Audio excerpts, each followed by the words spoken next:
Hi Scorpio, welcome back to the Astrology 33 channel. Hope you guys are having a good holiday season and new year. This is your 2026 year ahead overview. And the way it works is we'll actually look at each of the 12 houses of the zodiac, treating your sign as the first house in this context. And then once we're done with that, we'll actually pull an oracle card from the Wisdom of the Oracle deck. And we're actually going to start the reading off of rolling those astrology dice we have off to the right to get an idea of where your focus should be as far as that goes. The main tarot deck being used is the Cosmic Tarot. All right, so with all that out of the way, we'll get started. All right, we have Uranus. So Uranus is currently in your 7th house, which is Taurus, and toward the end of April, it's going to move into your 8th house of Gemini. So it'll be moving from your 7th house of partnerships, contracts, relationships into your 8th house of death, rebirth, and intimacy. So you could definitely be seeing some sudden shifts as far as that goes. Next, we have your sign. So just be saying you might be putting a little bit more focus on yourselves this year, possibly because of that Uranian energy going on with your relationships, right? But yeah, that could be what's going on with that. And then we have 6. So 6th house energy for you guys is actually Aries, and there's actually going to be quite a bit going on there as far as we're going to have Saturn returning there in February. We're going to have Neptune back in there as well toward the end of January, I believe. So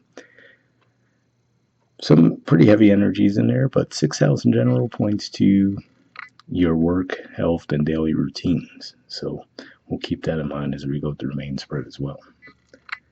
Okay, so 1st house energy, we have the 6 of Wands, which is a Leo energy.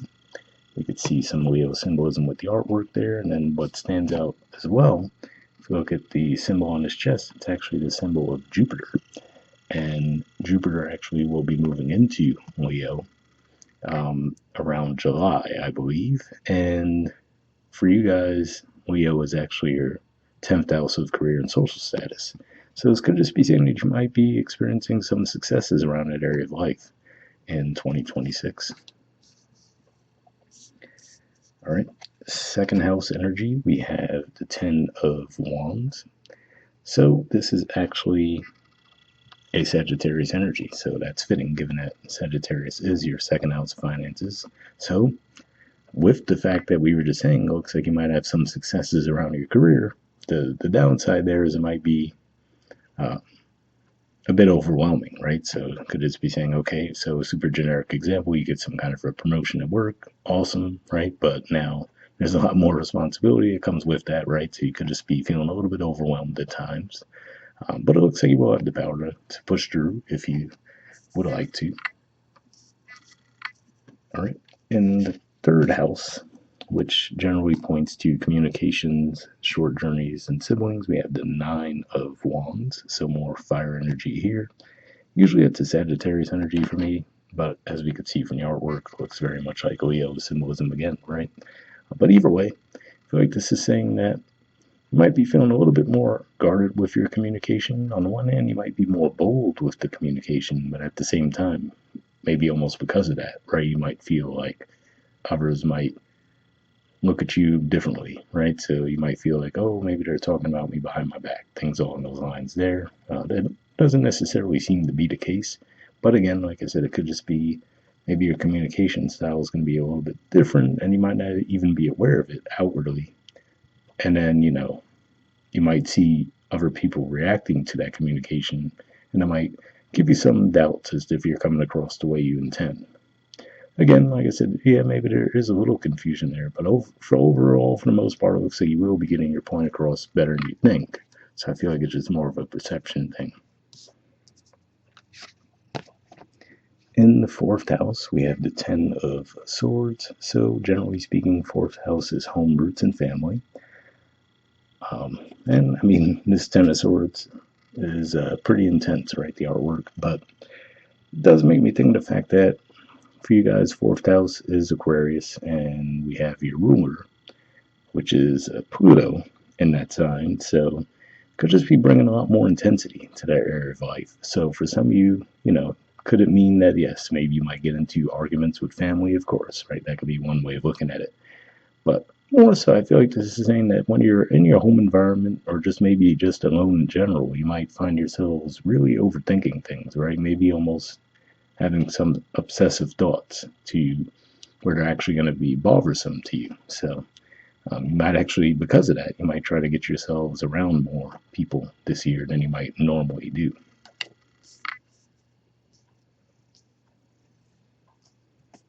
Speaking of which, in the fifth house, we have the Fool. So yeah, fifth house in general points to romance, creativity, children, but to see this energy coming out here too, to me, says that you just might be trying to keep things a little bit lighter, right? Maybe get more in touch with your playful side, right? Maybe put yourselves out there in a way you're not normally accustomed to. But overall, like I said, it could just be one of those things where you might feel like, okay, I need some kind of release here, right? Because, like I said, it looks like maybe when you're alone with your thoughts in your home environment, you might feel like there's a bit of heaviness to those thoughts.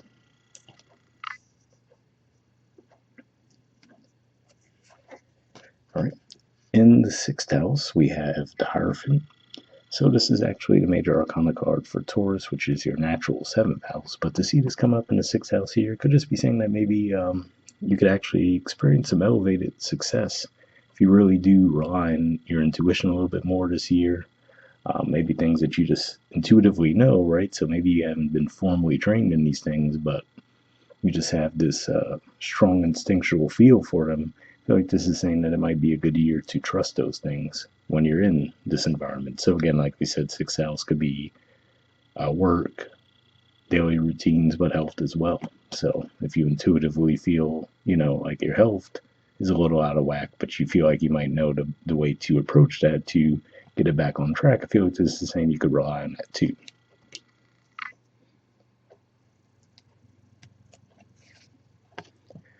All right, in the seventh house, we have the Emperor. So this is the major arcana card for Aries, which is interesting to see these two switched up, right? So this is your natural sixth house ruler. This is your natural seventh house ruler, and they're kind of swapping positions in the spread here. But what I'm seeing with this could be, again, like I said, pointing to, for some of you, might be getting some elevated status within your work environment. Because seventh house, like we said, yes, we hear partnerships, we tend to think romantic connections first when people generically speak about seventh house, but it could just be partnerships and contracts as well. So again, this could be pointing to you guys having an elevated status there. But for others of you, this could just be saying that, yeah, maybe you do find a counterpart as far as your romantic lives go that you could actually take very seriously, and you might view them as someone you could go the distance with.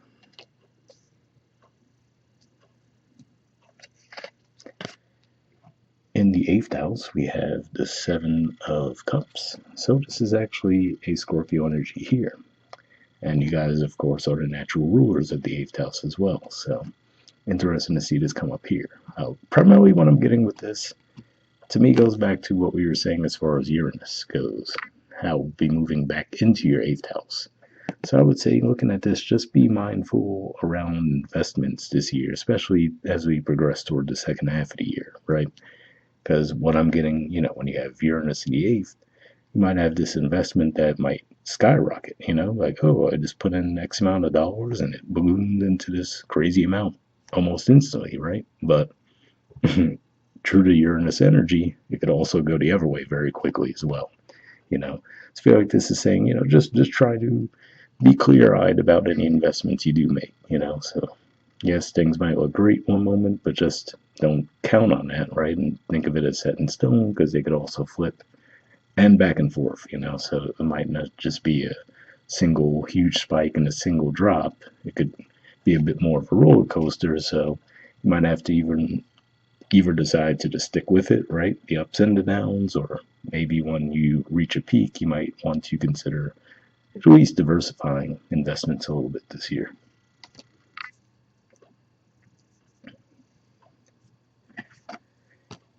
In the ninth house, we have the Eight of Pentacles. So this is Virgo energy here. And seeing this, I feel like this is saying that some of you might just be, I'm getting self-taught with this, so that's not traditionally what would come to mind with this, but given what we were talking about a little earlier with the Hierophant, like I said, where maybe instinctively you just seem to know things that you haven't had the formal training on, but when you actually apply it, it checks out, right? So it's not like delusion. It's like, oh, okay, no, I actually had this instinct around this thing. I did it that way and it worked out, right? So this could just be saying that for some of you, you could just be going a little bit more of a self-taught route. Now, maybe you even are using some formal teachings, but again, rather than going to, so, all right, super generic example, right? Maybe instead of enrolling in college formally, maybe you're just finding online resources for those topics and teaching yourselves those things. But yeah, either way, looks like you're going to be pretty smart when it comes to that area of life as far as your approach goes. All right, 10th house energy, we have the Lovers. So this is the major arcana card for Gemini. And 10th house in general points to career and social status. So if we want to just look at this face value, right, could just be saying you might cross into a relationship with someone through your work lives in some way, whether you actually, if they're a colleague of yours or if somehow you meet through work. That could be how it's playing out. Now, I wouldn't necessarily lean on that interpretation as much, other than the fact that we do see the Emperor in the 7th house, which could also point to that type of energy too, that type of environment. So, certainly a possibility for some of you this year. But beyond that, it could also point to having two options available to you as well. And they might both be very good options too. So that can make it a little tricky as far as trying to pick one. But overall, it's like a very solid energy to see in your 10th house.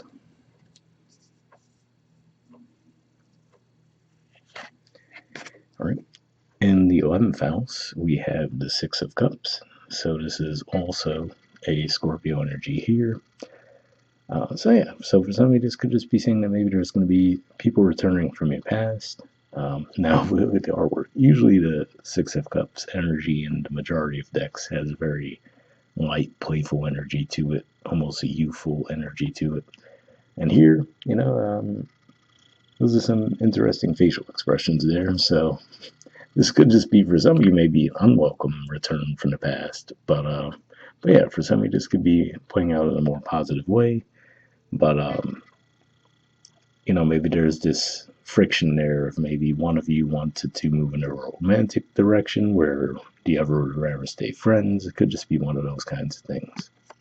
But yeah, it could just be pointing to someone from the past coming back around this year. All right. And in the 12th house, we have the King of Swords. So in a lot of decks, and usually the way I interpret King of Swords would be Aquarian energy, but if we look at the artwork for this deck, it's definitely a Libra symbol.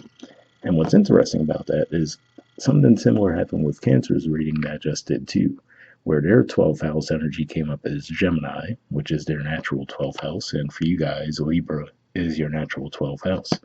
So what I'm getting from that is similar to what I was saying with the Hierophant, which is to say, which should be almost a rule of thumb for water signs in general anyway, but I feel like this is saying in particular this year, trusting your intuition could be very helpful as you pursue your goals. So keep that in mind. All right, bottom of the deck, we have the Princess of Pentacles. So this is the equivalent of the Page of Pentacles.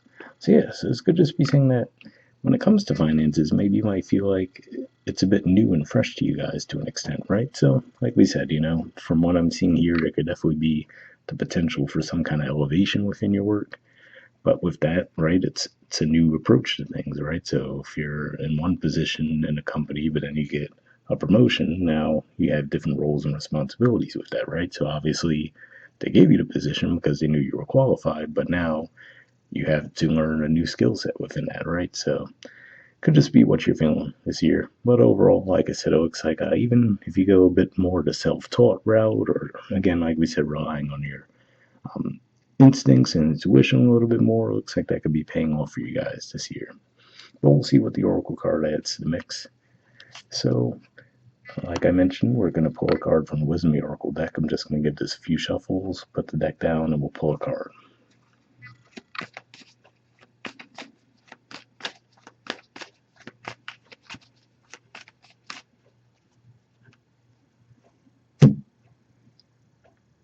Okay, and we'll take this card. Let me get this out of the way, and we'll see what cards you guys got.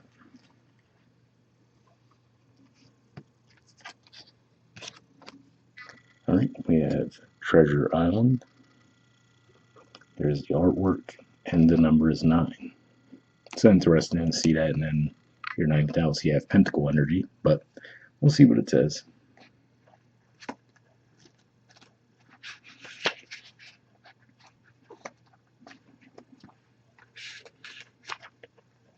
And well, speaking of 9 and 9th house energy too, currently you guys still have Jupiter in your 9th house as well. It's finally going to start direct motion around early March, I believe, so might see some improvement there too. But yeah, let's see what the actual book has to say. Central Meanings says the law of attraction bringing dreams into fruition, the result of positive thinking made manifest, abundance appearing as if from nowhere, financial gains, and the sharing of good fortune. The Oracle's message: you've worked hard and acted upon your unwavering belief in abundance, and suddenly, in the midst of it all, you hit the jackpot. You have uncovered the map to buried treasure and tapped the unlimited potential within you. What you must hone now is your ability to recognize when X marks the spot, because some of these golden opportunities may be obvious, but others may not be so readily apparent. Trust your intuition to light your way now as you enter this truly prosperous phase, where all the long, hard work navigating your inner life is now paying off externally. In all aspects of your life at this time, you have good fortune. Don't forget to enjoy and share it with others, as treasure shared multiplies like magic. So yeah, that message definitely seems to align with what we were talking about with the Jupiter energy, right? Like we said, it's currently in your 9th house, so we'll move into your 10th house. But let's see what the relationship message says. It says your relationship is a treasure, providing even more than you need, but you may not see that right now. No matter how long you've been together, you and your partner are always discovering hidden gems about yourselves and each other. Now is a time of discovery. It's as if everything is in sync and everything is new again. Romance blooms and love is in the air. You can be assured that this partnership will bring you great gifts and valuable lessons. Keep your heart open. The message of this card is to celebrate love and what it teaches you. So yeah, definitely a pretty strong message there as well. Like we said, I do see the Emperor energy in your 7th house, which could be an indicator of a strong connection. And then we do see the Lovers in the 10th house too. The prosperity message says at this time you can be confident that success is yours. Your ideas are all hitting the mark, and you're in a true manifestation period when you will see evidence of the seeds of prosperity you planted in the past. The appearance of this card in a reading indicates that your dreams and aspirations align with concrete signs of prosperity in the world of form. This is a very auspicious and fortunate time for business. Creative projects will flourish as inspiration strikes. Share your wealth with others too. Generosity and gratitude should lead you now. So yeah, definitely a pretty strong message here as well when it comes to finances. Hope it resonated for you guys. Once again, hope you're having a good holiday season and the new year as well. And yeah, we'll wrap up there. Bye.